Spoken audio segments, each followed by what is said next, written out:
Hello and welcome to another episode of NewsReal with Joe and Neil. I'm Joe. And I'm Neil. Today is Sunday, November 18th, 2018. On this episode, we're going to discuss the California wildfires and Brexit, among a few other items maybe from the past week. Last Sunday, the California Department of Fire and Forestry announced that the fire season 2018 for California had reached its most destructive, it had already reached the most destructive level of any previous season. I don't know how old those records are, but certainly in the modern era anyway. So by then they were saying that there were 7,579 fires burning, an area of over 1.6 million acres. How much is that? That's almost 7,000 square kilometers. So the largest amount of burned acreage recorded in a fire season. Of course, in the fire season, what is that? Well, it used to be a couple of months a year. And regularly now, in the last decade, maybe more, it's extended to like 7 months. And even there, sometimes it's like it doesn't end. It goes on from all the way through fall into winter. And through what for most of us is winter, but it's still pretty warm in parts of California in January and even in early February. There's obviously two fires in particular that caught the news and the attention. That's the Camp Fire up in the center of the state, east of San Francisco, and the other one's the fire near Malibu in Ventura County, the Thousand Oaks Fire. The death toll combined, but I think it's mainly as a result of a fire in Paradise. That torched the small town of Paradise. The death toll there is in the 70s now. They're still finding people, which is crazy, but sadly also to be expected given how fast it ripped through the area. Over 1,000 missing. Over 1,000 missing. Tens of thousands are living hand to mouth. They remain evacuated. They can't go back to their homes. Over 7,000 buildings destroyed. So in itself, the Camp Fire is the deadliest. That's both in terms of fatalities and structures burned in California's history. Directed energy weapons did. Well, yeah, this was going to say. A whole lot of people they seem to be blaming some guy called Drew or Dewey. Dew. That's his name. Dew did it. No, the dew, on the grass in the morning. Combustible, flammable dew. I see. DEW. No, obviously dew is directed energy weapons. Yeah, I don't even know. I mean, I wasn't going to actually mention this at all, and I was getting annoyed at myself for having to. Well, I was getting annoyed first of all from having to look at people on Facebook repeatedly making that claim, and I started to seriously question the friends I have. And the friends of the friends I have, quote unquote friends, Facebook friends, because so many of them were just jumping on this do business, and then I was getting annoyed at myself for getting annoyed with them for actually responding to them, like for writing the same thing over and over and over again. And I realized, well, what if there's like millions of people on Facebook? I'm not going to be able to do this for every single person, so I'm not going to write this millions of times. What kind of things are they saying, and what have you been basically saying in response? Well, they're all saying just, look, it's obvious. Do's did this, because, well, any number of things, actually. All of the normal things that happen as a result of a forest fire. Like, many of the normal results, let's say, of a forest fire that are known. So I'm assuming the people that are making these claims don't know anything about forest fires, haven't been around forest fires, haven't probably been around fires at all, any kind of even a bonfire, have no real familiarity with bonfires and the heat of fires in proximity to vegetation, for example. A lot of people live very sheltered lives. Yeah, they must do, but that doesn't stop them getting on Facebook and spouting off like they know what they're talking about when they obviously don't. The claims they make are, why aren't the trees burned? Right. Look, there's some vegetation beside that house that's been completely burned to the ground. How come the vegetation isn't burned? And why did it torch these 6 houses, skip this one, and then start the ones after or that? why is that single house torched, whatever, and not the ones around it? People making spurious claims, that they don't back up, saying, there were plastic mailboxes that were unburnt outside houses and stuff, but they never produce any evidence for that, But even that wouldn't be strange, because obviously mailbox would usually be out the front of the house, in the US, it would be next to the road, and the house is maybe 10 or 20 yards back from that. So, they're making all these wild claims that it's, as if to say it's impossible for these things to happen. Trees not to burn when houses burned, cars to burn when trees don't burn.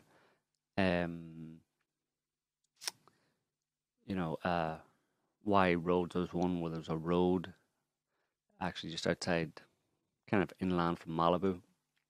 A road that was over a kind of a wadi. You know what a wadi is? Is that the right word? I don't know if that's the word in English. A wadi is.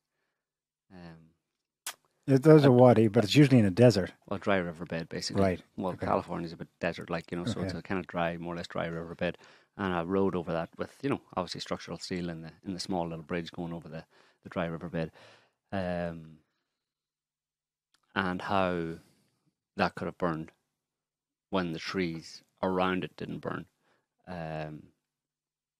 Lots of, and the steel and the structure of the bridge was kind of bent. So yeah, I mean, I'm questioning why I'm even talking about it right now. Maybe it'd be better to analyze the reason why they come up with this do stuff rather than go into the details, because the reasons why those things happen are very obvious to anybody with any sense. I'm pretty sure I don't need to tell anybody listening or watching this why trees don't burn when a house does, or that a car can burn as a result of the heat of a forest fire, including the glass will, melt and break and fall in, and the aluminum in the body and the bumpers, whatever, will melt. Well, just go and look up the temperatures of forest fires and look up the temperature for the melting point of those things. It's not rocket science. I mean, you don't have to have any PhDs in anything. You can simply just show a bit of inquisitive mind, as in trying to find out what caused this, rather than deciding in advance that your pet conspiracy theory was to blame, and that the Rothschilds or the Illuminati are flying in their plane with their directed energy weapons shooting at specific houses. Some bizarre ideas about the area of the forest fire, of the 2 fires, from the campfire down to the one near LA, the Thousand Oak Fire, for example, that's roughly the same as the path of a proposed urban or light rail network in California. So I think the idea was that they're burning all the houses to make way for a light railway network. That's what somebody actually suggested. Not just somebody, a lot of people. Right. Okay. I mean, so yeah. I mean, it's super. I mean, I just you can see how I would get annoyed with myself for even not looking at that. Obviously, you have to look at a lot of annoying things, but I'm not going to engage with people like that. It's ridiculous. Yeah. You know what I mean? They're not serious people, and yeah, I think they themselves, some of them would realize that if they were pushed to follow through with what they're suggesting, which is that agency, unknown, whatever, but somebody, some group, did or is doing these things, okay, but then ... It's quite a proposition to make. Okay, that's fine. Now follow your exercise through. Why? And is that the most appropriate means they would take to reach that goal? Yeah, well, a lot of them would just say that the Illuminati or the government or the secret government do that just because they like burning houses, right? They like shooting. They're pyromaniacs.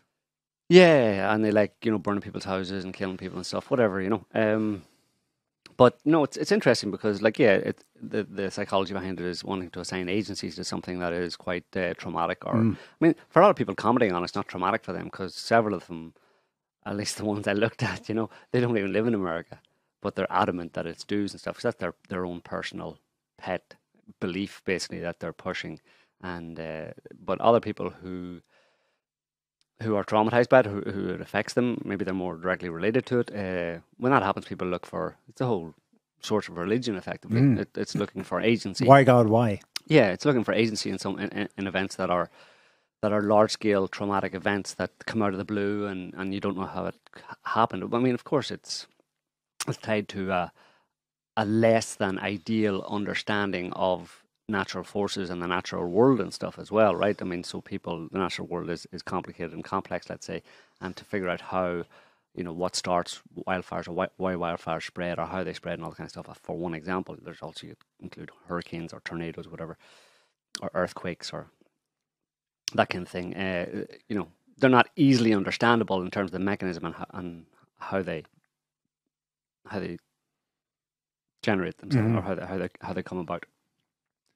So people like to assign a conscious agency to it, and the thing is, there may well be some level of consciousness or intelligence, let's say, quote unquote, to a lot of these things.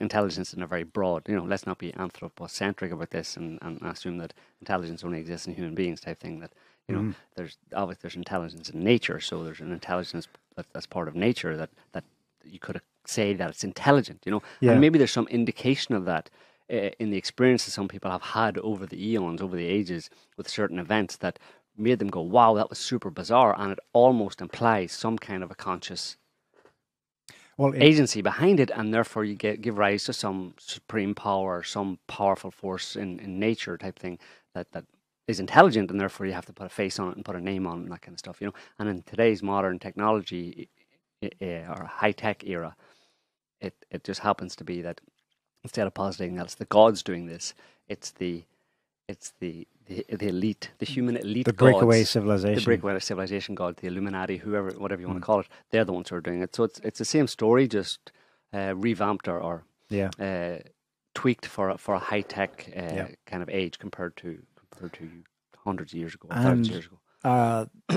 The custodians of society, the elites in general, they're then perplexed as to why people would go off the handle, in quotes, and think such strange things. Well, there's fertile ground for it.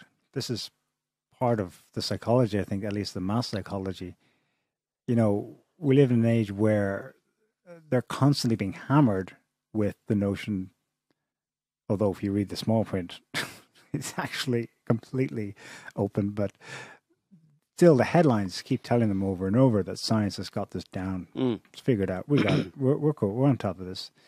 And then along comes a destructive event, and they're like, where was science? Mm-hmm. That wasn't supposed to happen that fast or to that extent, right. Yeah, there's a higher power, basically. You can understand from a psychological perspective why people would go to this higher power thing, and in the modern era, why they would go to, the secret government or the government or whatever. And DEWs, directed energy weapons, do actually exist, or at least they're in a development stage amongst the military, particularly the US military and other militaries, directed energy like electromagnetic pulses or whatever weapons, and I mean they're in development. That's the official story. I'm pretty sure someone's figured it out somewhere behind the scenes before now, but possibly keeping it secret. So that feeds into these people's ideas that these things exist and they're being used, but it's just nonsense. It's an example of the real problem with the internet. People can it's pattern recognition run amok. Do Google image search, and all one person has to do is to doctor some image or find some image, put it on his website, and say this is from the California fires, and then it gets repeated over and over again. It becomes true, but it's not. It's bullshit. The images are thrown around are. I think there's one where they put 3 images together. One was an image of a SpaceX launch, with like a lens flare or a light kind of pillar coming up from it because of the launch. So the rocket wasn't in the picture, but the plume was left there.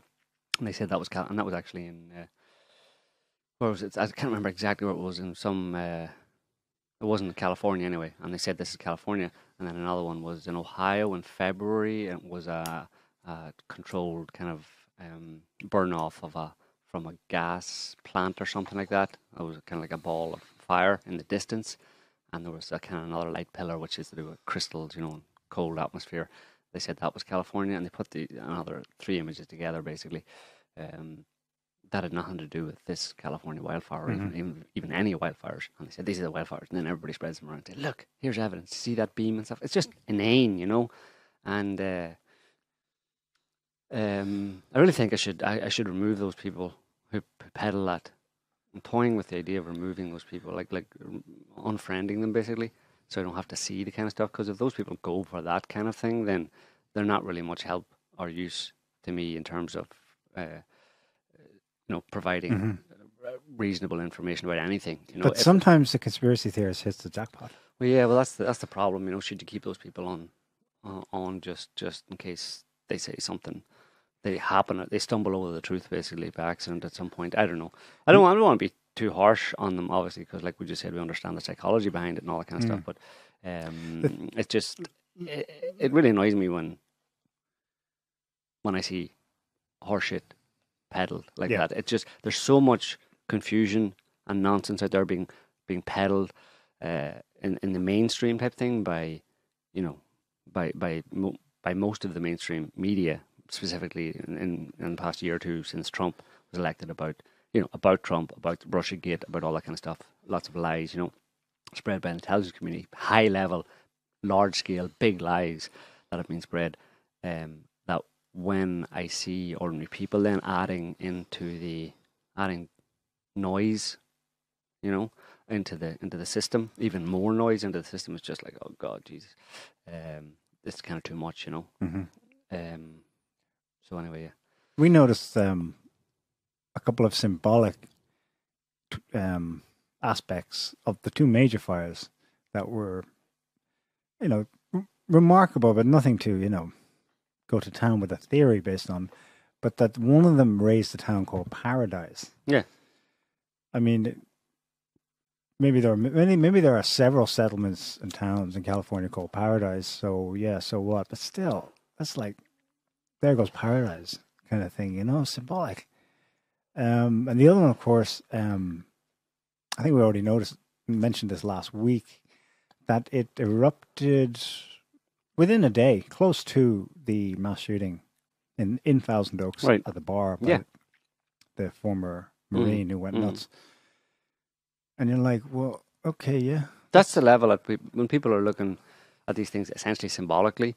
When they talk about directed energy weapons and stuff, I mean, it's out there type thing. It's not hard science. It's something you have to believe in, if you know what I mean. You have to have faith in it to believe it. People would be far better to look at those kind of things, real symbolism, and allow it to make them think. Let's say, think about the world. There may be an intelligence behind that, but it may be something akin to, mass consciousness kind of thing, or of groups of people, or in specific areas, kind of almost signaling to themselves. I mean, there's nothing wrong with taking it that way, let's say, because there's plenty of reason to look for any American or anybody in the Western world to look at the state of the world and where human beings are at right now and what they're doing. And the discourse that's going on right now, and consider that maybe we are destroying paradise. Our paradise is being destroyed by what? By our own idiocy. I mean, that would be a good lesson or a good way for people to think about these situations. To correct their course, because certainly there's plenty of course correction that is necessary or would be advised in Western societies today. Which brings up climate change. And California has a outgoing governor, but he's Jerry Brown, and he's a fierce believer in the theory that these things are man-made. And when you put it like that, it struck me, well, how different is that to what Jerry Brown believes? But of course, there is a subtle but important difference. And this flared up this week with Trump. Flared up, no pun intended. He kind of did it himself by weighing in and going straight for an explanation for why there are so many wildfires in California, increasing year on year, obviously getting more fatal. Let's pull it up. This is CNN's reporting of it. Of course, anything about Trump that they can find that's negative, they'll hit on it. But Asked about climate change, Trump says a lot of factors to blame for California wildfires. Yeah. The premise being that everyone believes, everyone knows, in quotes, the orthodoxy, which is that climate change is causing these things, i.e. they're man-made. So they're in agreement with the premise you laid out. We are destroying paradise. But of course, unspoken or spoken in other venues, but not directly here in that headline, implied in the headline is that, of course, it's climate change, specifically the one where science has it all worked out. Anyone who denies this is, well, to be excommunicated. And Trump weighs in. Let's have a listen.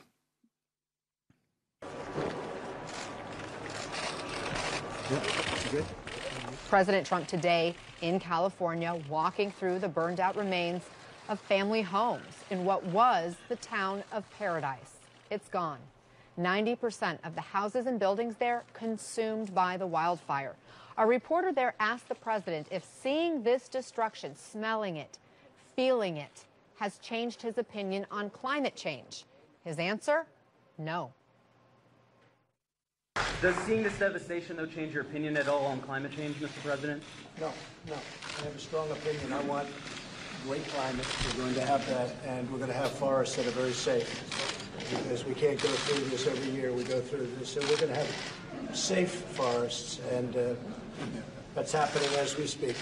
You said you need to be changes in fire management. Should the state and local officials have been done? No, we're going to work together with the federal government. No, state, local, and federal government. Federal government's going to work with the state and local, and we're going to help them with funding. And it's going to take a lot of funding. I will tell you. Should they have done things differently before this point? A lot of things have been learned. Notice the line underneath the way that CNN summed that video was on there, but it disappeared again. Trump says, I want to have Trump, I want great climate. We're going to have that. So Trump wants great climate, and he's the best at climate. He knows some of the best climates in the world, and his climate's going to be tremendous. He sure puts his foot in it. But it's ridiculous because people put that up, and then so it's that heading under the video was put on there specifically by CNN to make him sound ridiculous. But of course, if you listen to everything he said there in context, you understand that's not what he was saying. But it's better to make him sound like a buffoon, you know. But actually, what he's saying there and what he said previously, based on my reading and researching the situation, is actually true, that he's on the money. And you said earlier on that the outgoing governor of California is blamed the fires on climate change, but with a subtle difference.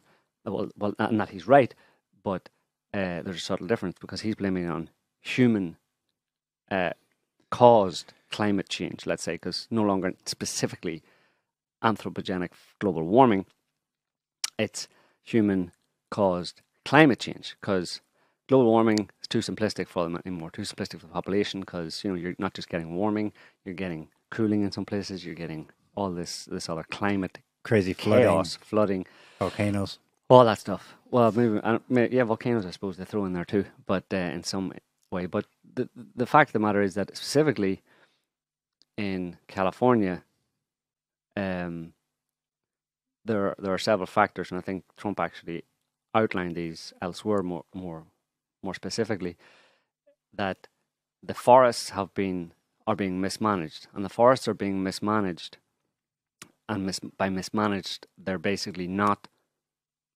cutting down and felling forests to make them to prevent wildfires, or to manage them in a way that they're less likely to produce large scale wildfires, like you would have only discrete parts, let's say, like smaller sections of forest with enough of a gap between them so that they wouldn't spread over, like you said, 7,000 square kilometers.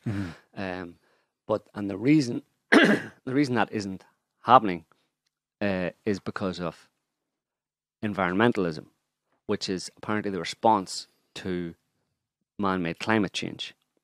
The way you stop, and this isn't much of a stretch, the way you stop these fires from spreading is to plant more trees in California. Yeah.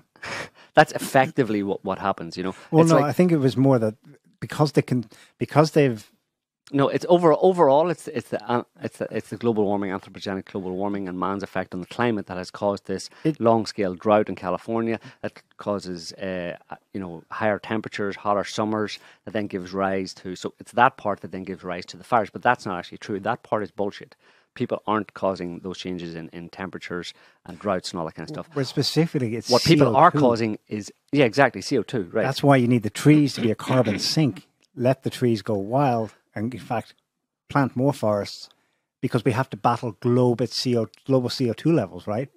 But that's completely fighting the wrong fight, which has produced a situation where there's unmanaged forests, excess brush, gets really dry if there's a drought, hot summer, and then those Santa Ana winds come and everything's torched. It's a complete derogation of the responsibility, human responsibility, that when you plant, as California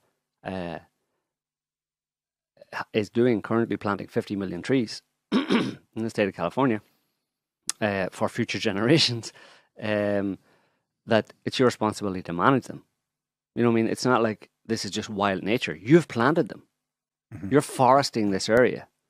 And then if it burns down, it's like throwing fuel on a fire. It's like throwing fuel into an area that's prone to wildfires, because you're being ecologically responsible. But you're not.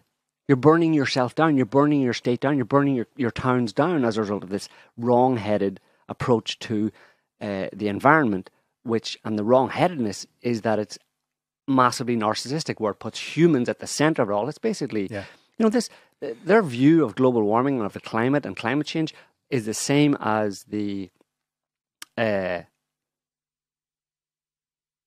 the idea in, I don't know when exactly it went away, but Galileo, and what do you call him, Copernicus and Bruno, who were burned, or who was burned. Bruno was burned for claiming that everything didn't revolve around the Earth. Basically, the Earth wasn't the center of the universe. That he put forward the heliocentric idea. These people are basically back at that level of thinking, and it's pure narcissism, where we are responsible, and it's a real twist on everything. The worst planet. The political leader of the state of California is going, I'm going to save California, in quotes, by saving the planet. Right, by saving the planet in general, or engaging more supposedly ecologically sound projects. But there's a real kind of there's a twist in that. When I call it narcissism, it is essentially narcissism, where it puts human beings at the center of everything. It sounds like you're being responsible and you're being ever so humble and so caring by being an eco-warrior, by saying save the planet, by saying stop global warming, by saying cut your carbon emissions. Your care for the planet. But behind that is this narcissistic belief or assumption that we are so important, that we have such an impact, that we're so central to everything that happens on the planet, that we are the ones, human beings are the ones who govern, have this massive impact on the functioning of the ecosystem, of the planet itself, which is massive hubris. It's not the case at all. We're like fleas on a dog's back, and it's like the fleas on a dog's back thinking that they control the dog, Yeah. They're going to get, the dog will shake them off, or the dog will like roll in a dust bath, or the dog will jump in a river and they'll all drown, basically. You know what I mean? It's ridiculous, So it's real narcissism, and there's a lot of narcissism behind all of those kind of like care foundation impulses that people have, to save the planet, to equality, and minority rights, all that kind of stuff, And it's not black and white, obviously, because there's nothing wrong with being concerned for other people, but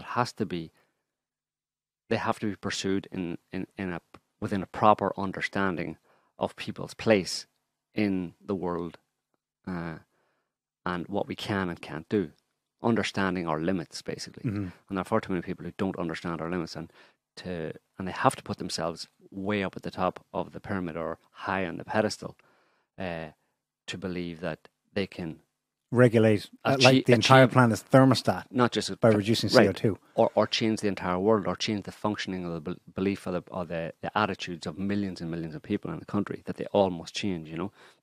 It's basically my way. Like, I know better. I know what's best for everybody on the planet and the planet itself. And you have to put yourself in that narcissistic position of being oh so powerful and all. To even put forward that idea. So what you're saying is Trump is bang on the money. Pretty much, it seems to be that he's right. But CNN picked up on one little snippet he said and turned that into making him look like the narcissist. Right. It's his delivery is problematic. I'm not going to disagree with his delivery is problematic, but you don't have to be a genius to kind of read between the lines of what he's saying. Understand, for a start, that he isn't the most kind of erudite or eloquent speaker, that he just blurts things out type of thing, but he's not a stupid person, and he has thought about things, and things do make sense to him that are that are obviously the way the best answer to any given situation, the best analysis of any situation.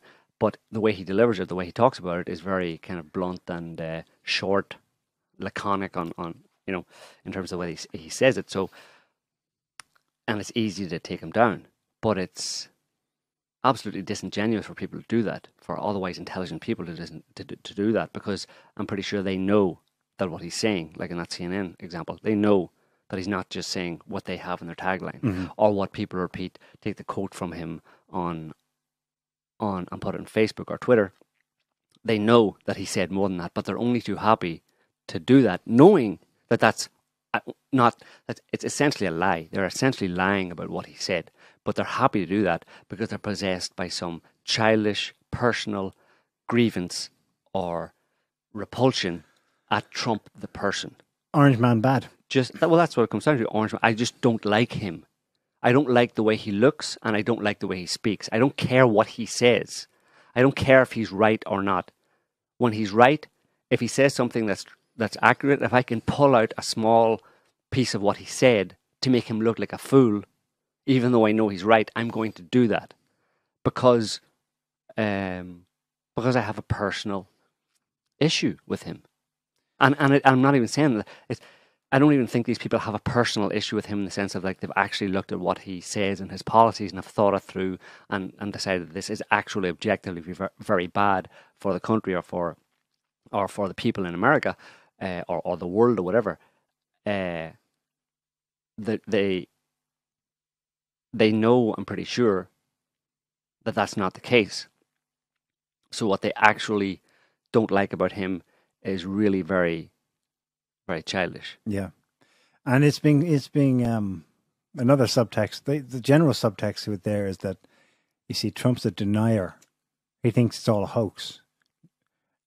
With ... but the implication being that he believes nothing. There's nothing strange going on. But that's obviously a false choice that's been set up by the ideological orthodoxy around this, such that if you question specifically the notion that it's being caused by man-made CO2 that's causing a spike in temperatures, therefore we must combat industrialization, anything that produces excess heat, which is caused by humans, therefore you're non-scientific denier, you're not even in the ballpark. Trump was asked, actually, he left California, not Air Force One. He spoke with journalists. I couldn't find a recording of him saying this, but he asked rhetorically, is it happening? Things are changing, end quote. And again, he restated what we heard him say there, that there were a lot of factors in play. I.e., we're not so big, us humans. And yes, I can see that there's extremes of things are going on. He's not denying the basic. Everyone's on the same page there, but they're pretending he's not even in the book. Right, but that's always been the cause. Very few people deny that something is going on. Only the most obtuse person would be able to say there's nothing strange, nothing has changed in terms of our climate or the weather that people experience in specific areas. Obviously, there is. I mean, we report on it every month with a video where we sum up. In our Earth Changes video, we gather together the biggest kind of environmental or climatic or events that have happened around the world, and we put it together in a video of about 20 minutes long every month. So everybody, there's no reason for anybody to claim or to believe that things aren't changing, that something isn't going pretty wrong, or let's not say wrong. Things aren't changing in a way that isn't good for humanity, because a lot of people die in these floods and all this kind of stuff, wildfires, etc. But it's always been, the point of contention has always been what causes it. Yeah. And there's two fundamental differences. One is posits human beings, puts human beings at the center of the universe and says, I am responsible for this. You know, it's kind of like pearl clutching and hand wringing. Oh, what'll I do? I'm so powerful. All the power I have to change the planet, isn't it? Yeah, well, it sounds like you might actually enjoy that particular perspective on the world, because it puts you in the middle of it. It puts you right in the center as the all-powerful one. But then the other approach is, no, it's not actually much to do with human beings. There's some contribution, but it's not significant. And the systems involved here and the mechanisms involved are so great, so beyond, most of it, beyond human comprehension in the details, that there's no way that we are, reasonably and logically, there's no way that anybody could say that, yeah, we're doing it all, or we're doing the majority of it, or if we stop doing what we're doing, it'll solve it. That's complete nonsense. And that obviously comes from the perspective, or a particular perspective, that certain numbers or certain percentage of the population have, where they see themselves not as at the center of the universe. And generally speaking, that means that they posit or implicate, let's say, or imply a higher power. They see themselves in the grand scheme of things as lower down the scale, and that there is a higher force, and you can call it whatever you want. Like we talked about earlier on, it can be the Illuminati, it can be the secret government, psychologically speaking, it can be God, it can be aliens, whatever you want. But at least that perspective of there is a higher power is a much more accurate, much more rational reading of the situation in terms of human beings' position in the grand scheme of things. Because it's obviously true that we're not that important. And if you read history, you see that human beings periodically are wiped out by... Or almost wiped out. In extinctions. And we're in the 6th extinction now, supposedly. So where's all our power with that history? Is it just because we've got Twitter and Facebook and the internet and cars and airplanes? That's going to make any difference? You think this same mechanism that almost wiped out successive human civilization throughout the ages is going to stop and go, oh, wait, they've got jet planes. I better not.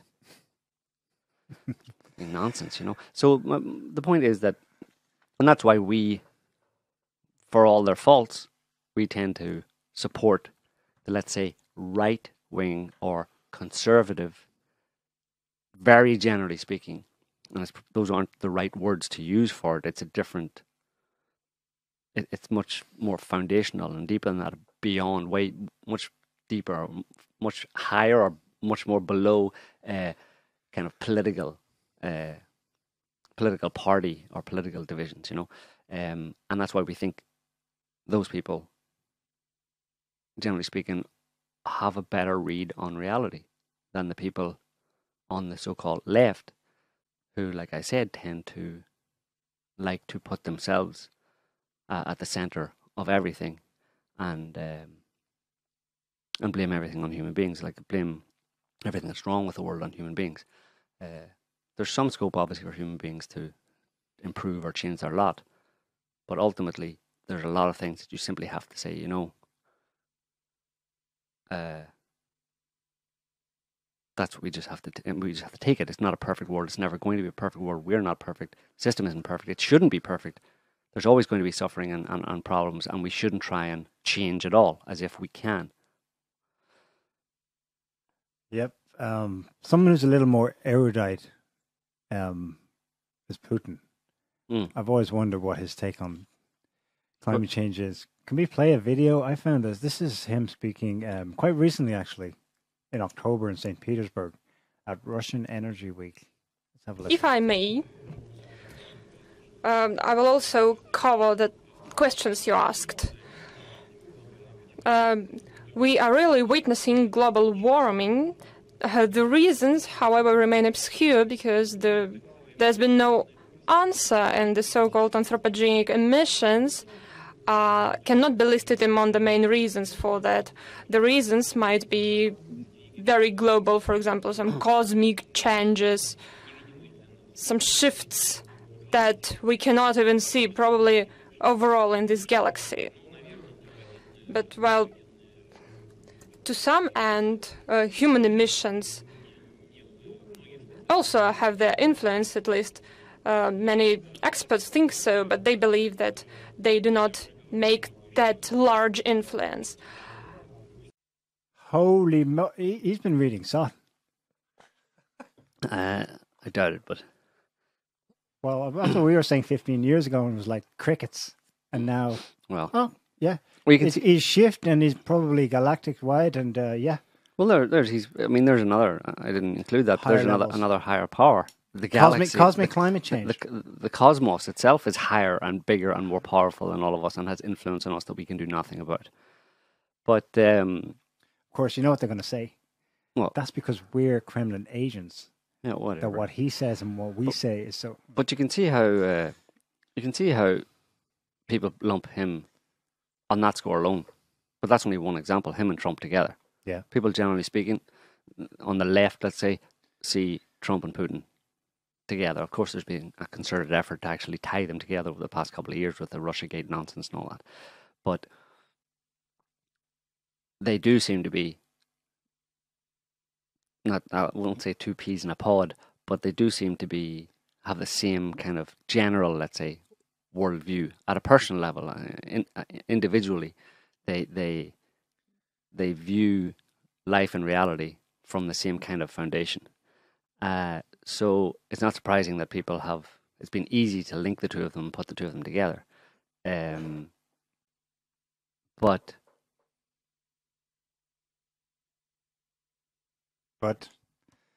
well, I don't know. Yeah. It's not actually the first time he said something like that, but it's the first time I've seen him so clearly, like, when you use the word, I mean, assuming that's a good translation. Yeah, I think he said stuff like galaxy-wide, planetary shifts. He's poo-pooed the kind of... Although they've never seen him before. Attacked on it. I think he's been clever for Russian government policy to play ball with the ins and outs of the Paris Accords, that's Kyoto Protocol. He went along with things, but wherever he can. And you'll notice that he actually said at the beginning of that, I'll get to your question in a minute. Mm-hmm. It wasn't specific. He was given a gift by the interviewer who asked, the moderator at that forum, who asked something about Trump pulling the US out of the Paris Accord. So this was politically a chance for Putin to score one over the United States. Mm. And he goes, I'll get to your point in a minute, but can I just add this? So it was uncalled for. He chose to do it. What I left out there in that snippet is that he goes on to say, people blame the US for climate change and its, policy of pulling out of the Paris Accords. And he says, that's a bit uncalled for. It's not that simple. We're not sure exactly how this works. There's more to it than that. So he batted away the opportunity to bash the US, which of course will never be reported and repeated in the Western media. No. But yeah. So yeah, it's weird. I mean, I think there's too much focus on the superficialities of things, and people aren't looking at the more fundamental and foundational differences among human beings. That there seems to be a kind of fundamental or foundational difference between human beings. I mean, you could almost, we don't really know, you'd have to do a poll of the entire planet, but you could posit, hypothetically, I suppose, that there's a kind of like a 50-50 split between people who, the ones who tend to see themselves as the be-all and end-all, or who are attracted to that ideology, the end of history. Human beings are all that, basically, and others who maintain a more quote-unquote conservative point of view, which goes back to the idea of, well, for most of our history, we didn't think of ourselves as godlike, or the only show in town on the planet type thing, and so we should stick with that because it's more realistic, objectively, and more objectively true if you look at everything, more objectively true assessment of human beings' position on the planet. So, and of course, people in science. What the question is, why do all these scientists? Supposedly, why are all these scientists? Why is the science supposedly settled on man-made climate change? Why are there so many scientists who say, yes, absolutely, the science is in, Well, there's probably various different reasons for that. The same one that I said, which is people, maybe a lot of those scientists are the type of people who don't like to think of themselves as low man on the totem pole type thing. And they're a bit consumed with the idea of their own power and their own knowledge, and that we can and have got it all figured out. So they like to elevate themselves.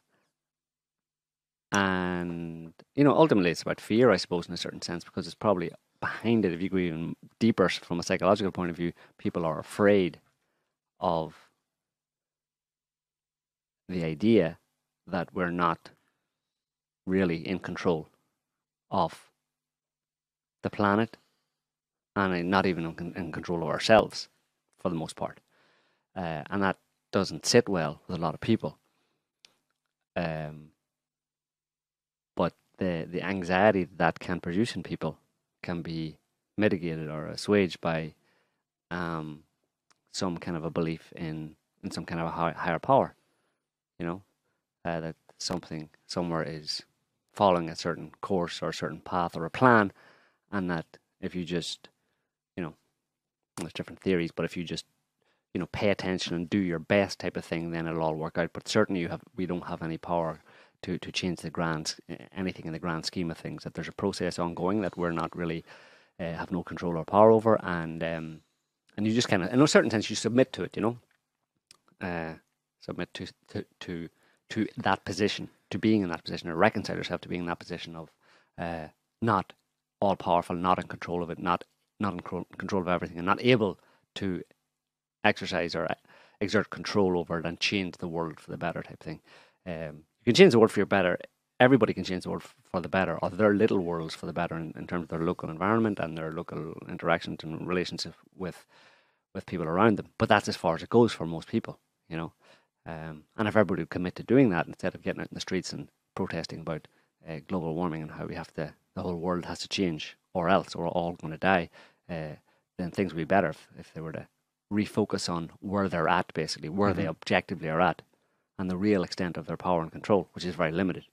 But together, if everybody did that, then that would be quite a powerful impact. If everybody, because those combined efforts all going in that same direction of trying to, as Jordan Peterson talks about, setting your house in order or cleaning your room, then that would be all the rooms in the world cleaned all at once, which would then actually have an effect on the planet and could actually change things on a broad scale. But people get it upside down and one little person tries to get out there and make a big stink and a noise and get on TV about how we should change the planet all at once now, by exerting our attention on the planet as a whole, as opposed to the exact opposite, which is set your own house in order first. So, but try getting that across to people, or people in general, and it just seems insurmountable. But some are doing it, and that's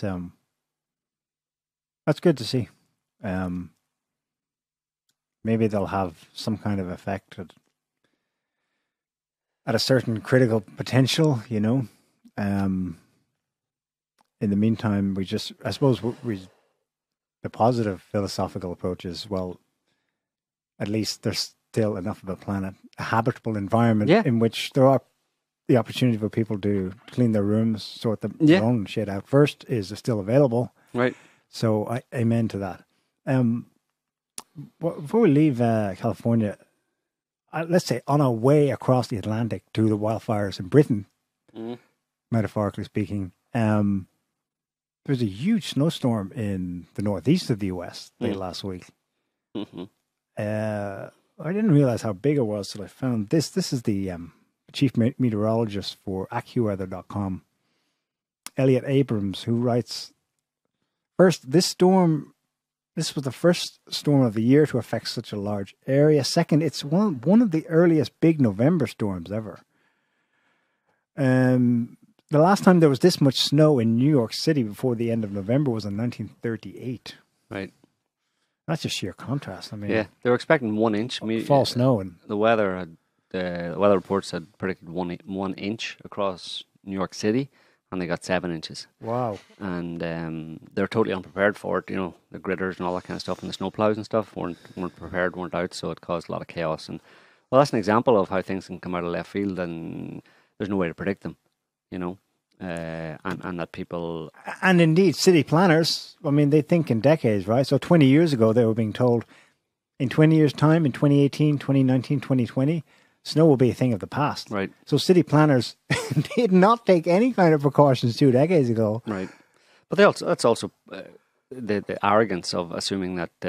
You know what's going to happen in 2 decades. No, but the weather reports are on the money, that they can see it all, and obviously they can't. Okay. But that's an arrogance. That's an arrogance Yeah. and a belief in the all-powerful nature of our, in this case, weather systems, or weather radars and all that kind of stuff, on our weather reporting. And they just got an example that they're not all-powerful. You were wrong from yesterday. Right. And the kind of crap that it can cause. And if that thing, just extrapolate that out and imagine it in any other kind of scenario where they don't expect something out of left field and they don't expect it to happen. So, you know, I don't know, earthquakes, tornadoes, hurricanes, that kind of thing. I mean, we even had an example of it in Hurricane Michael in Florida. They were up until the day before, they were predicting that it was going to be a Category 1 storm, and it strengthened to a Category 4 storm overnight, pretty much. Mm-hmm. But I don't expect these people to really adjust their systems based on this information. And when people don't do that, when they've got that kind of evidence that they're not so smart, well, then they're just asking for trouble, you know. Indeed. Speaking of asking for trouble. Yes, Brexit. Brexit. It flared up again, pun intended this time, in Britain this week because Theresa May's government was finally to agree a deal with Brussels as to what the basic outline of a deal to leave the European Union would look like. Mm-hmm. They agreed it, and then they announced it, or they discussed it in government first, and that's when all hell broke loose, at least in the British press, as minister after minister resigned. Yeah, the cabinet discussed it. Yeah. Approved it, supposedly, the withdrawal agreement. And then 7 of them resigned, 7 ministers resigned in total. But, of course, it has to go to Parliament sometime in and I think November 25th they're gonna sign it with the EU. Yeah. And then sometime in December it'll go to Parliament for a vote. But as of now, they're saying it'll be rejected by Parliament. The whole thing is just a joke, really. Has been from the beginning, and I think we've pretty much said that anytime we've referenced it on the show over the past 2 years. I've been adamant anyway that pretty much from the beginning that it wasn't going to happen, in the sense that there would be some kind of a Brexit in name only, you know, so it wouldn't go anywhere because the people, obviously, the British people, voted marginally to leave the EU. And at the time, if you think back, anybody who remembers it, it was, yeah, we're going to leave the EU and regain our sovereignty. So, do you want to do that? Yeah, let's do that. Okay, done. Pretty much. I mean, there was a bit of fear-mongering on both sides. Oh, it'll be terrible if we leave the EU, and others saying, no, it'll be great. We'll save, you know, £350 million per week by leaving the EU, etc. Just basic oversimplified nonsense like that, just to get people to vote one way or another. But and no one at the time discussed the obvious problems with the UK leaving the EU, which have now come to the fore in the last 2 years. Right, in that way. But that's what they've been wrangling over for the past 2 years. it's been a problem that 2 years of discussion hasn't been able to solve because it was never possible. Economically, it was never possible for the UK to do what the people voted on in that referendum, which was let's just leave the EU. Let's pack our bags and go. Just all we have to do is pack a suitcase and then we're gone, right? That'll be good, and then it'll all be good. It'll be like back before we joined. Why do you say economically it was not possible?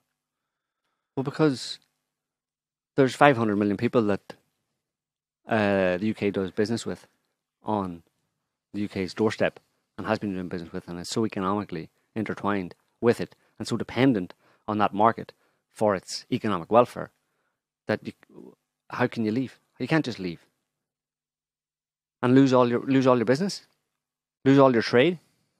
Well, the pro-Brexit argument seems to say that yes, okay, we'll take a hit initially, but then we can act as a free agent, and like Trump, leaving in multilateral international agreements, left, right, and centre, and then begin bargaining on a unilateral basis with countries all over the world. I mean, that was the Brexiteers. I know, but it was obvious nonsense.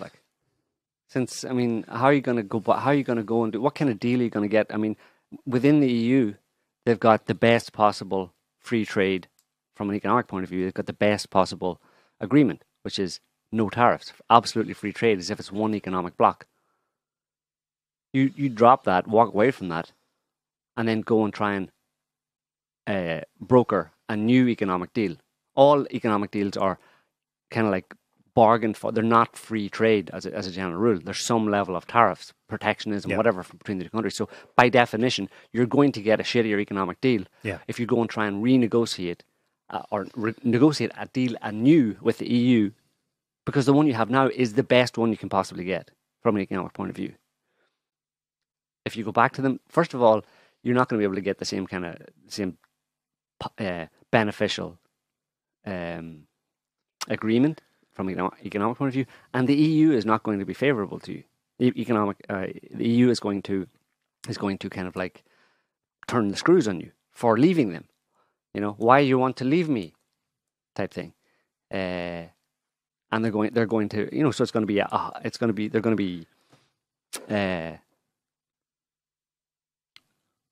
going to drive a hard bargain, basically. So by definition, they're not going to get as good a deal. Secondly, that's just one aspect of it. But within that idea of that economic enmeshment with the EU, it's not just that. There's legal aspects. There's the movement of people aspects. There's 3 million people from European countries living in the UK. It's so intertwined in so many different ways that it's almost impossible unless you. I mean, it's just not possible to do. It's like, there's so much history there and so much baggage and so much stuff that you would have to divest from. That would be a massive headache, and not least of which would be the economic hit you would have to take. And I mean, if the markets are kind of primed for that. If there's a no deal Brexit, you have to look at the markets from an economic point, or for the economic analysis of it. Pretty much everybody's saying that the last thing they want is a no deal Brexit, where they just do that thing, walk away, because the day after, or the day that that happens, that there's a no deal Brexit, the pound sterling will plunge. That's it. Yeah. What do the Brexiters say to it? They say that's part of Project Fear, that this is the worst case scenario being imagined up to its worst case scenario. Or did they take stock of that? I mean, Jacob Rees-Mogg, for example, the backbencher Tory MP, what does he? What kind of thing does he say in response to that? Well, none of them are. He's adamant that no, the British people voted. It's very simple. It's black and white. We're out. Let's go now. Right. Like, he seems like an intelligent guy. So, what's his thinking? They close the borders physically, and then what? The markets maybe have a hiccup, but it'll pick up soon. Is that what he's saying? It'll be bad for a while, but it'll be okay. It'll be bad for a while, but I mean, what does bad for a while mean? You know what I mean? In terms of job losses and factory shutdowns and capital flight from the country and all that kind of stuff in advance of that happening, I mean, there's so many possible bad things. Right. But none of them want a no-deal Brexit.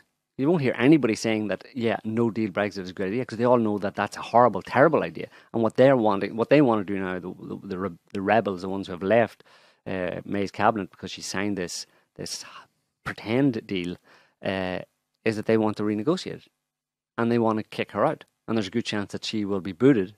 Someone else will become the prime minister, or the leader of the Tory party, and become the prime minister, and then he or she will go back and try and renegotiate something. But what can they possibly get? Maybe a little bit better at the margins. They're not going to get much better. Maybe they think they can play hardball and all this kind of stuff. But at this point, there's blood in the water, and a lot of them are thinking of their careers. And there's plenty of them who want to be prime minister. Are they, though? Where are they? Boris Johnson missed his opportunity. Well, no, he's waiting. Oh, yeah? He's waiting for Theresa May to be booted. I mean, you have to wait and see what happens, you know? Mm-hmm. But if it's voted down in Parliament, which at this point looks like it will happen in December, that the Parliament will vote against it, well, then Theresa May's just been, her political career's over, and she'll be gone the next day. And then who else will come in?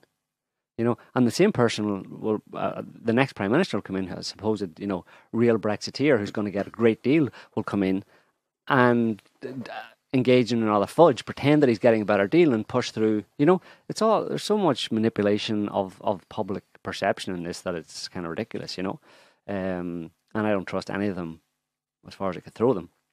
I could throw Theresa May pretty far, actually, because she's because she's light. Because she's like a coat hanger. It's a joke. I mean, the deal that she has signed it's kind of like she's kind of dressing it up as a halfway measure. No, as a new kicking the hardcore as a new like as if it's a new international trade agreement. That's the way she's talking about it. She hasn't used those terms, but she's dressing it up as if it's this new agreement that they have brokered with the EU. It's almost as if you take the UK away, take the UK out of the EU. Imagine it was never in it, and imagine it was in a position now to come along and say, "Hi, we're interested." Imagine the UK wasn't actually there, and suddenly it appeared overnight, fully formed the way it is today. Mm-hmm. It said, "Hi, we're a country with 65 million people. We'd like to do business with the EU. Mm-hmm. What can we work out?" And she's claiming essentially that she has worked out right. an agreement with the EU as a trading bloc. It's happened. I'm not going to be part of your. I'm not going to be a full member, but I'm interested in all of the things that would be involved in fully trading with you, being such an integral part of Western Europe, effectively. And that's what. And of course, that involves allowing them to have say over labour laws and all that kind of stuff. Mutual. You do this, we scratch. As if they're coming clean to the situation. Yeah. But that's the big lie in that, is that they're not coming clean to it. They've been in the EU for 50 years and they've had this divorce. Yeah. And now they're having this acrimonious breakup. And of course, that's nowhere near. It's not going to be the same as if you're coming fresh to the negotiating table that you've never been to before. Yeah. It's like the analogy I used earlier on was that it's like you've been married to someone for 20 years and you go through an acrimonious divorce, and once the divorce is settled legally and it was acrimonious, then the next night you go down to the bar and meet your ex-wife and think that you can start a relationship with her on a clean slate basis. Except that it's worse than that, because the divorce hasn't been settled yet, and the acrimony's only just begun. Well, it's I mean, the divorce is ongoing, but it's like there's a lot to like in the deal that was agreed this week. I mean, they basically, that's what I was going to say, that they kicked off a lot of things down the road. I mean, there's one point where they say we will come back to this aspect of it in 20. And they don't say, they say XX, right, indefinitely for the next century. Yeah. We'll get back to it. Well, they'll say they're going to clarify that on November 25th, or as part of the what do they call it? The implementation period, which is up until the end of 2020, so about more than 2 years. They have an implementation period. So much of the details of the plan or the agreement that she supposedly brokered, this withdrawal agreement that she that she brokered and that they're going to sign and then submit to Parliament. So much of it looks like, well, you haven't changed anything, you're still a part of the EU.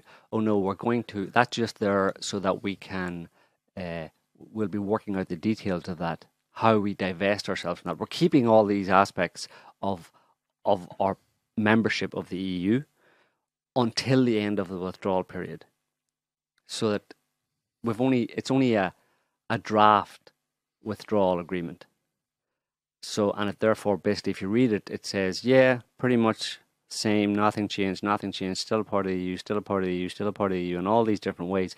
And she's like, no, but that's only there just because it takes time to divest from those things. So we have to keep that on the books. Right. But we'll slowly, over the next 2 years or 2.5 years, we'll be removing ourselves from that. Okay. Which, you know, I think if someone said that to you, you would say, listen, you're trying to bullshit me here, aren't you? You're just trying to put me off. You're trying to pretend to me that something's actually happening when it's not, and you're hoping that I'll forget about it, basically. You're hoping that enough time will pass and it'll just go away, and we'll just quietly say, yeah, let's just stay part of the EU, but don't tell anybody. And we'll just pretend that we're not. We'll say all the right things, but we're not actually leaving at all. The ridiculous thing about this, I mean, the whole thing is a shit show. Everything on this planet is a shit show at the minute. Like, absolutely everything. You know, there's nothing that isn't a load of shit. And by a load of shit, I mean it's just complete and utter nonsense and based on fecklessness and idiocy and lies. The only reason they had a Brexit referendum in the first place in 2016 was for political manoeuvring. The then British Conservative Prime Minister David Cameron wanted to kind of attract the kind of nationalistic, the UK, there was a new party, the UKIP party had formed over the previous few years, and was gaining a lot of traction, a lot of voters in the UK, and the Conservatives wanted to attract those people with a more strongly nationalistic mindset to the Conservative Party. They wanted to, you know, keep down the far right, let's say. So the best way to do that was to offer them a referendum on independence, because what's more attractive to a far right nationalist than independence from the evil EU? So he did that, but they did that, and I'm pretty sure of this. All of them, the government at the time and all of the political establishment in the UK did that at the time in the complete confidence that the vote would be no. Because they saw that right-wing faction as a small percentage, albeit enough to kind of want to attract them, but that the vast majority of people in the UK would say, no, we want to stay a part of the EU. And they crapped their pants when the result came in that they wanted to leave. Mm-hmm.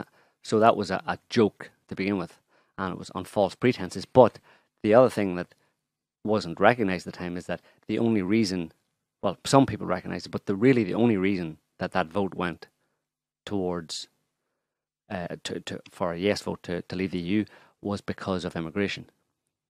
That had been an ongoing issue, and still is obviously, for several years previous to that.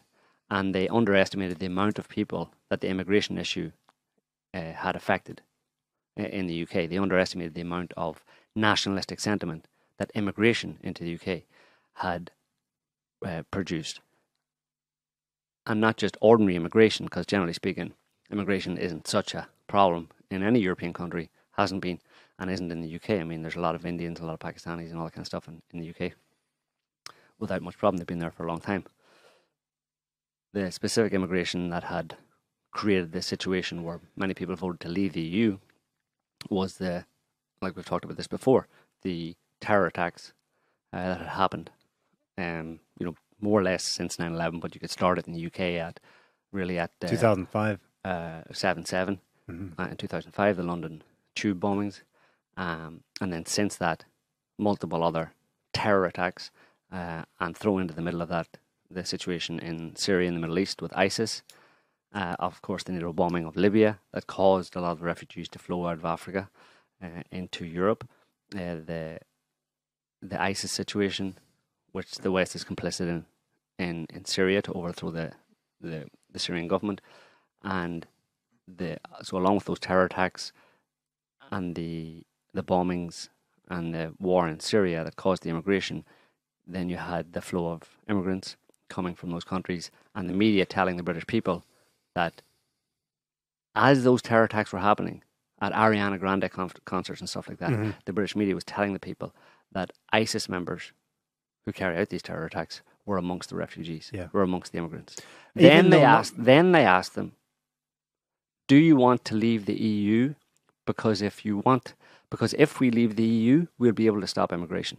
Right. And the vast majority of people, it's kind of like punching the British people in the face repeatedly and then saying, if you leave the EU, the punches to the face will stop. Do you want to leave? That's pretty much what it amounts to. It's maybe it sounds a bit simplistic, but that's pretty much what caused the Brexit and what has also caused the rise of the right-wing, far-right nationalistic parties in Europe. It's entirely in the context of what has happened since 9/11 and the war on terror. And then you're talking about 17 years of propaganda that obviously led to the Brexit referendum and the vote to leave the EU. And nobody talks about that. But now that's gone. You know, that it's not even mentioned as the reason why most of the people voted to leave the EU. Of course, you have nationalistic British sentiment anyway, and that was kind of like ramped up in this. It's there latent in a lot of English people in particular. You know, rule Britannia and all that kind of stuff, right? A kind of jingoistic colonialist mindset. But you added it to the kind of like terror attacks as I described. No problem. You're going to get, yes, let's say leave the EU when you present it in those terms. But now that's gone. It's not being talked about at all. And they're stuck with the problem of how do we actually leave the EU in the specific details. And it's, you know what I mean? English people didn't want to leave the EU for all the reasons that they're having to deal with now. All of the problem, you know, they weren't prepared to. They didn't look at all of the issues like that we're describing, the way that how the UK is so economically enmeshed in the EU. They didn't look at that and say, yeah, that's all bad. Let's leave the EU for those reasons. Mm-hmm. But those are the reasons they're dealing with now. Yeah, that's what's being discussed, but that wasn't being discussed at the time. Yeah. It was for totally other reasons, totally emotional, knee-jerk, unconscious. I mean, there's a famous thing of the Google hits on Google search results the day after Brexit. Yeah. What did it show? Well, a big spike in people from the UK Googling what will happen when we leave the EU and what does Brexit mean and stuff like that. Now they're asking, afterwards. They were asking a single time, you know. I mean, so people are very fickle, you know. And you're asking them a very simple question: do you want to leave the EU? Oh, yeah. That's after they've been programmed for a long period of time, and then a campaign to whip them into a kind of nationalistic further. Yeah, let's leave the EU because we're British, and it just sounds like a good idea to me, you know. Yeah, I like England. Yeah, you mean like we could have tea parties and stuff, and play croquet, and you know, watch Miss Marple or something, or Midsummer Murders or something like that, you know. That's what we'll do, and we'll dance around the maypole, and we'll eat tea and crumpets, and have cream teas at 4:00 every day, and you know, that kind of stuff. Yeah, if that's what leaving the EU means, then yeah, that's what I want. I mean, that's pretty much the level that a lot of people voted. I mean, totally uninformed vote, like, you know. So who do you blame in that situation? What the fuck are these people doing having a referendum when they know? Right. Well, that's the big question. You've already touched on it, but I wonder, it seems so risky that it was an internal Tory party political issue. Not even political, and they fubbed it. Yeah. And now it's an absolute shit show. Right. Not just for Britain, but obviously for the EU too. Right. The people and their politicians are in this ridiculous mess because they're just idiots, you know what I mean? Yeah. And they both feed off each other, you know what I mean? The politicians are a bunch of arrogant tosspots who you know have no idea of what they're getting themselves into, you know? They're learning now along with the rest of us. Right. Going back to your point that the role of the war on terror and immigration played in priming people to, of course, vote when Brexit was presented by the Leave campaign, not exclusively in these terms, but largely, like, do you want to leave and then we'll have control of our borders? I mean, that was certainly Nigel Farage's shtick the whole time. Given that is the basic logic at work, if a referendum was put to the people of France tomorrow, would they vote to leave as well? No. Why not? There's geography, and there's a history of the UK, and like I mentioned, there's the in the mindset of many British people, particularly English people, who make up a big majority of the UK residents, probably 2/3 of them. More. Or more. They, there's a history there of kind of jingoism and rule Britannia. They're also an island, so that shapes the psychology of the people. And there's a nationalism there as well that is much stronger than in other European countries. And I think the history and like I said, the geography. I mean, European countries, mainland or continental European countries, their history, their geographical psychology is formed by, they share borders, land borders.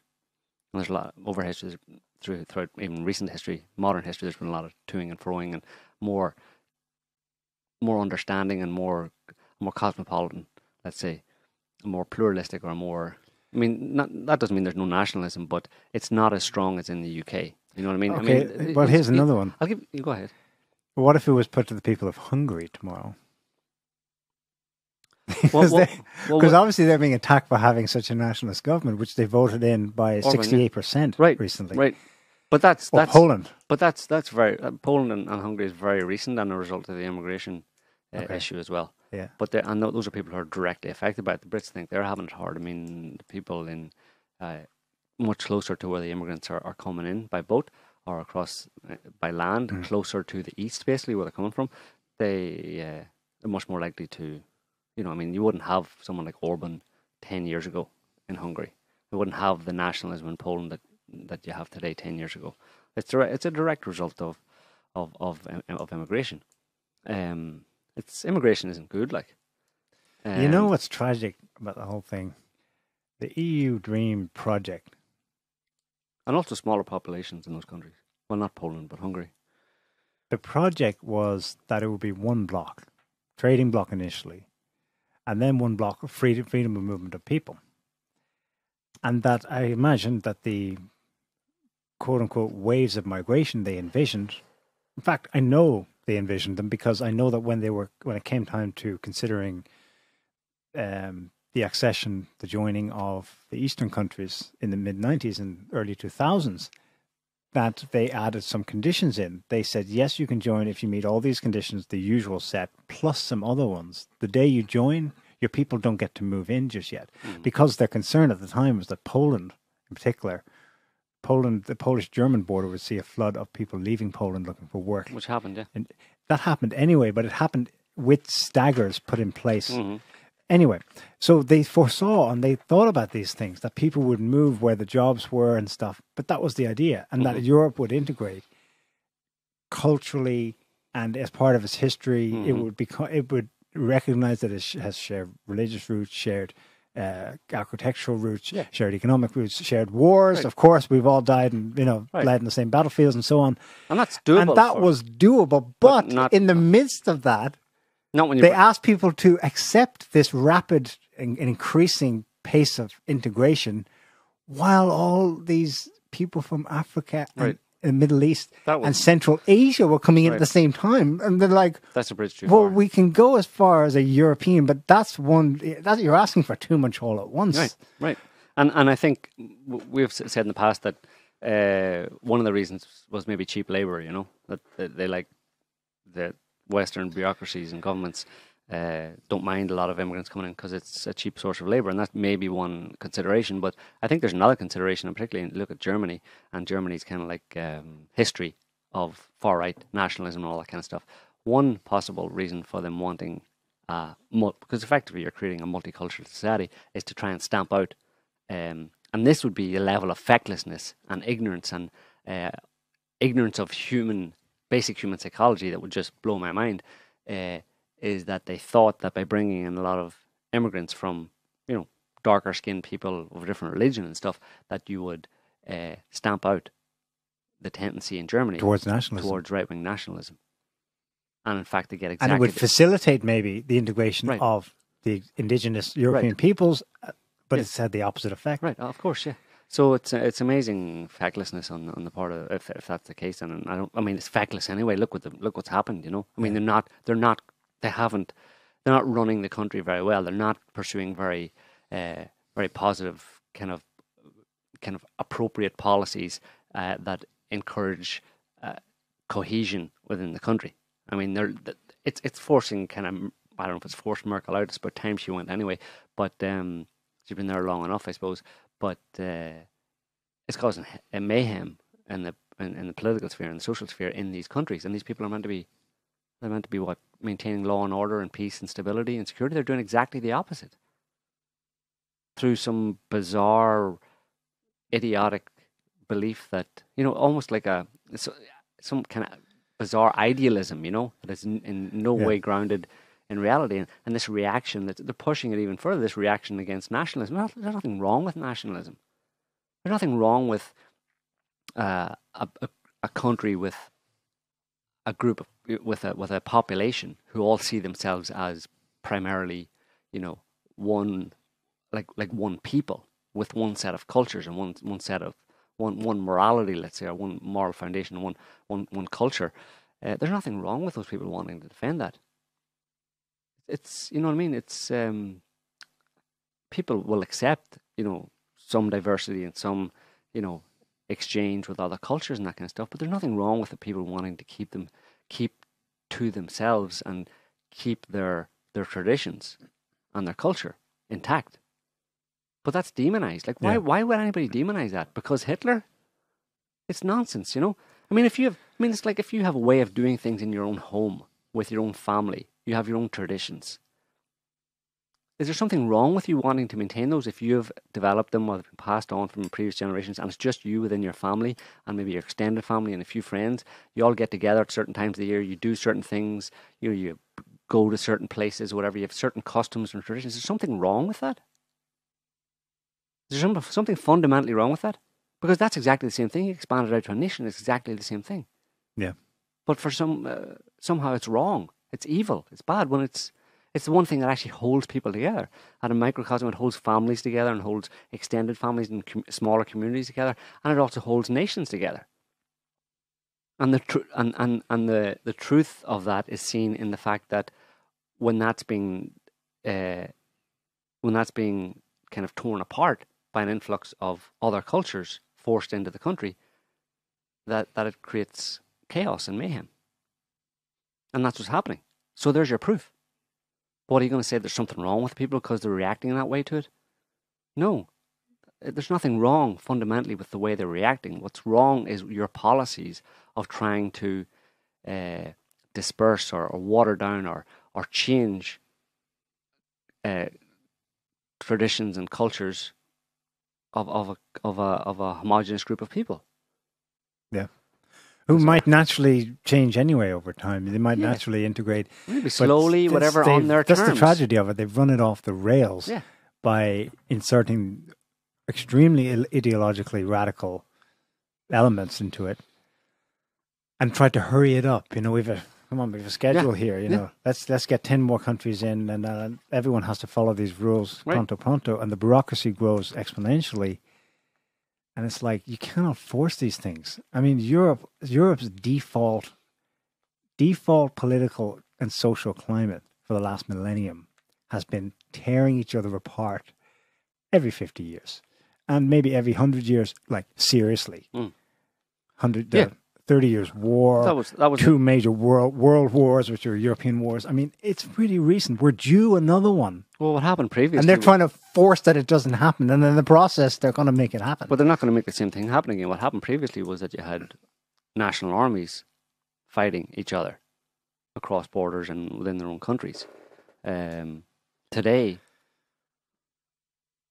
what's happening is that they're creating a situation where you're going to have something much worse, which is social division, and possibly up to and including social war. War amongst the people. You won't have armies fighting each other.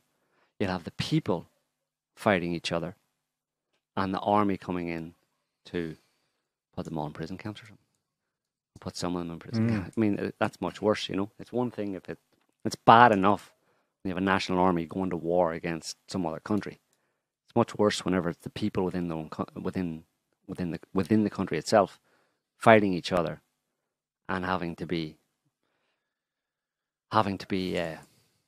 put down by the standing army within the country. I mean, and obviously, of course, when you have soldiers of a country fighting against the people within that country, well, that's also civil war, because the guys in the uniforms are the brothers of the people in the streets. So, to conclude here, what now for the democratic expression of the British people? It should just go away. They'll be making it go away. They basically won't ever give them what they ostensibly voted for. No, because they can't. And they should never have asked them. It was mismanagement and it was misrule. It was bad parenting from the beginning. Yeah. To ask your children to take a decision. And then, would you do that if you were a parent? Ask your 5 or 6 year old kids. So what should we do? Should we knock down that wall or knock down that wall? Should we knock down some walls? Yes, Daddy, we should knock down 2 of those walls. Okay. Kids have spoken. Let's do it. You knock them down, storm comes, kid gets sick, and then it's like... Knock them down and your house falls down. Yeah, even worse. Yeah, it's stupid. The whole thing's ridiculous, but they're going to have some kind of a... they have some kind of a Brexit in name only, basically, and they'll fudge it and pass it off on the people. They'll be grumbling and stuff. It'll create more tension within. It'll encourage the already existing divide within the UK, basically. Yeah. It'll be there for a long time. And increase the distrust in the political class. Right. Which the political class will be fervently trying to blame Russia for. Right. Because, of course, it must always have been done to us. Russia and did never Brexit. our fault. Right. Deflection will go up the wazoo. It's already pretty high, but it's about to skyrocket. Okay. Right. Yeah. That's why they have Russia there, yeah. The blame on everything that they've done. Anyway, I think we'll leave it there for this week, folks. It's been sufficiently depressing. If you like this video, subscribe, like, etc. We'll be back next week with another one. Hope you enjoyed it. Have a good evening wherever you are. Bye. See you soon. Bye.